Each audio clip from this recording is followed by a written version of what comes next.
some basic anatomical terms. Okay, so the first one is medial and lateral. Okay, look, this is our body. This is a body diagram. Okay, so what do I do in a body diagram? I assume a midline. Or draw a midline dividing our body down the middle. Okay? So, any part of the body near this midline, okay? That will be our medial. Okay? The part nearer to the midline, okay? Any part of the body near this midline will be our medial. How? Like, where is our heart? It's here, okay? And here's our humerus, okay? So, the heart is medial to the humerus. What is the heart? It's nearby. Okay, what is the heart? It's near the midline. As compared to the humerus. Okay, now, what is a lateral? Lateral is the part away from the midline. Okay? So the part that's farther away from the midline, okay? So that's what we call lateral. Okay?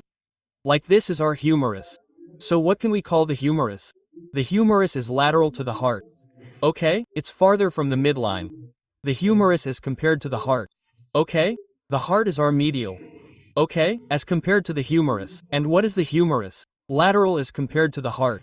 Okay? Here are medial and lateral.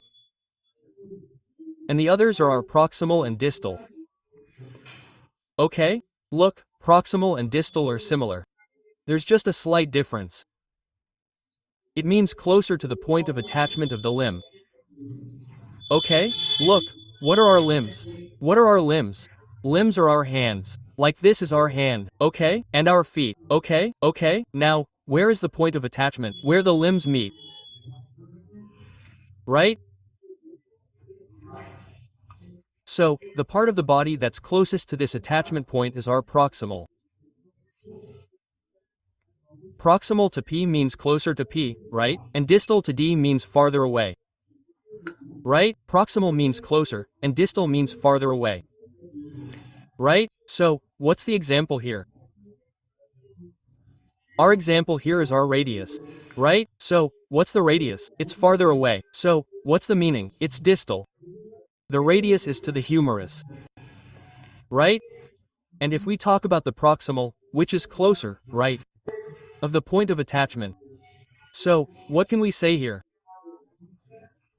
The humerus is proximal to the radius. Right? So, in this way, these are our proximal and distal. Now, after this, our third parts are our superior and inferior. Okay? Superior means that which is above us, near the head. Any part of the body that is closer to the head is superior, and the one that is farther from the head is inferior. Okay? So, for example, in superior, we can say that the skull is superior to the vertebrae. Okay? Where are our vertebrae located? They are below. Okay? They are in our back. Okay? So, the skull is superior as compared to the vertebrae. Okay? Can we say this? Yes, we can. When we talk about inferior, the vertebrae are inferior as compared to the skull. Why? Because they are farther away. Okay? They are lower down in the body. Okay? So, superior or inferior is either above or below us. Okay? We take above, meaning from the head. Okay? Meaning, what is our skull, which is closer to the head? Superior.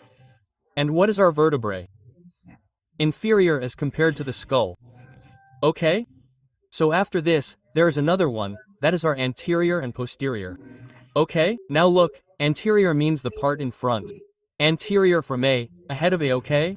Similarly, posterior from P means behind P, okay? The part in front of us is anterior, and the part behind us is ventral. Okay? You can call it ventral, not ventral, sorry, posterior. Okay? The one behind us. Okay? So, which ones are our anterior ones? Anterior ones would be like our sternum. The sternum is our chest bone. What is our sternum? The sternum is our anterior as compared to the vertebrae, because the vertebrae are behind us. Okay? But if we talk about the posterior ones, then our vertebrae would be posterior as compared to the sternum. Okay? So these are our anterior and posterior.